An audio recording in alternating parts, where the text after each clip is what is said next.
Bonjour à toutes et à tous, je suis ravi de vous accueillir sur le dernier module de cette formation consacrée à la prise en compte des soft skills des candidats en phase de recrutement. Nous espérons que cette formation vous a intéressé et que vous allez pouvoir en tirer profit. Vous savez maintenant l'importance qu'il est souhaitable d'accorder aux soft skills des candidats souhaitant intégrer votre organisation. Vous avez compris par ailleurs le lien étroit entre la qualité des soft skills et la maturité émotionnelle des individus. Pour terminer, je vous propose de regarder deux graphiques dont le but est de vous aider à mettre en perspective les différents critères et les différentes approches possibles en termes de recrutement afin de percevoir leur fiabilité respective. Ce graphique indique la position relative en termes de qualité de prédiction des différents critères d'évaluation des candidats. Le critère d'âge civil, en bas à gauche, est souvent pris comme un critère éliminatoire alors qu'il ne prédit pas grand-chose, à l'inverse de l'âge émotionnel qui lui est profondément déterminant mais qui malheureusement n'est pas pris en compte. Comme vu au cours de la formation, il apparaît une fois de plus que les hard skills, du type les années d'études, les références, sont insuffisamment déterminantes. En fait, la mise en situation du candidat, réelle ou simulée, l'étude de sa personnalité et principalement de sa maturité émotionnelle sont les critères les plus sûrs pour déterminer la probabilité de ce dernier à réussir dans son poste. Le but d'un recrutement étant de prédire le mieux possible la bonne adéquation du candidat avec le poste proposé, ainsi que la capacité de ce dernier à s'adapter à son nouvel environnement, les différentes méthodes disponibles pour cela ne sont pas équivalentes. En termes de prédiction, les entretiens traditionnels, souvent non structurés, sont au bas de l'échelle. Suivent de près les références qui peuvent souvent être sujettes à caution.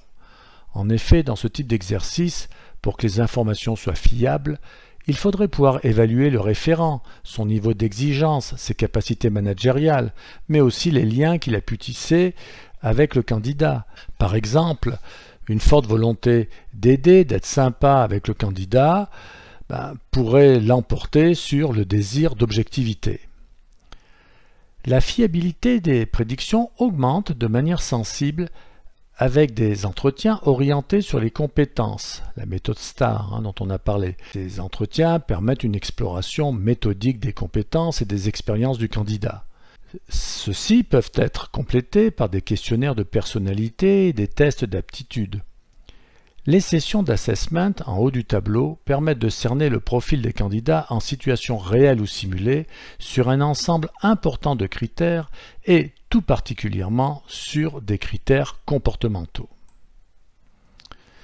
Cette formation consacrée à l'évaluation des soft skills vous a fait apparaître que le critère attaché à la maturité émotionnelle est un critère puissant et fortement déterminant. Le critère de maturité émotionnelle permet d'atteindre le haut des prédictions, car il permet de déterminer avec une bonne précision les capacités comportementales des candidats qui vont être décisives pour leur fonction. Les tests classiques restent néanmoins nécessaires, mais ils ne sont pas suffisants. Par exemple, le candidat peut présenter un excellent QI au travers des tests subis, mais s'il ne maîtrise pas ses émotions, son QI et son écoute seront fréquemment en chute libre. Du coup, un candidat avec un QI plus faible, mais avec un QE, un coefficient émotionnel plus élevé, sera un bien meilleur choix. En résumé, la maturité émotionnelle définit la capacité du candidat à engager avec plus ou moins d'intensité et d'efficacité ses soft skills dans sa fonction et dans les relations qu'elle nécessite. La maturité émotionnelle caractérise l'autorité, le sens des responsabilités, la capacité d'écoute, de confrontation, le désir ou les peurs du candidat. Ce sont tous ces critères qui vont déterminer les chances du candidat à réussir dans sa fonction ou à échouer.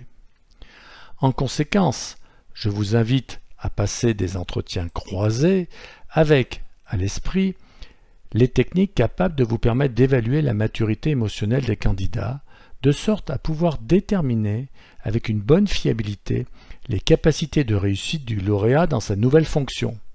Vous pourrez ainsi, dans de nombreux cas, simplifier vos procédures de recrutement, en diminuer le coût et obtenir néanmoins des résultats très satisfaisants pour vous-même, pour l'entreprise, mais aussi pour le candidat.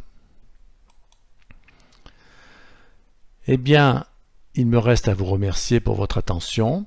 J'espère que le contenu de cette formation a répondu à vos attentes et qu'elle va vous permettre de mettre en œuvre les concepts fondamentaux de l'intelligence émotionnelle attachés aux soft skills. Au plaisir de vous retrouver dans une prochaine formation et merci encore pour la confiance que vous nous avez accordée. À bientôt.